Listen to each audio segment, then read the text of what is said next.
ముఖ్యమంత్రి ముచ్చటపడుతుండు కాబట్టి ఇప్పుడైనా ఎప్పుడైనా ఎక్కడైనా మేము రెడీ చర్చకు. నిన్న ముఖ్యమంత్రి గారు పేరు తీసుకొని మరీ పిలిచిండు. కేసీఆర్ వస్తాడా, కేటీఆర్ వస్తాడా, రాండ్రి అన్నాడు. నీకు కేసీఆర్ అంత లేదు కానీ మేము చాలు నీకు వస్తాం, మీరు ఎక్కడ పెడతారో పెట్టండి వస్తాం. కాకపోతే మేమంటే ఎప్పటికప్పుడు రెడీగా ఉంటాం, ఎందుకంటే ఇలా 10 ఏళ్ళు మునిగి తేలిన వాళ్ళం కాబట్టి మేము ఎప్పుడు రెడీ.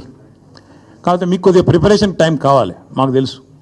ఎందుకంటే మీ మంత్రులు గతంలో కూడా మేము శాసనసభలో మీరు ప్రతిపక్షంలో ఉన్నప్పుడు కూడా చర్చ పెడతామంటే మేము ప్రిపేర్ అయ్యి రాలేదండి అంటారు. ముఖ్యమంత్రి గారు అయితే ఆయనకు తెలుసు, మీకు పాపం బూతులు తిట్టడమేమో ఈజీ, చాలా ఈజీ కదా. బూతులు మాట్లాడడము, డైలాగులు కొట్టడము, గుడ్డలు ఉడదీస్తా అనడము, గుడ్డలు ఉడదీస్తేనే ఇందిరమ్మ గొప్పతనం తెలుస్తుంది అనడము, ఇవన్నీ చాలా ఈజీ.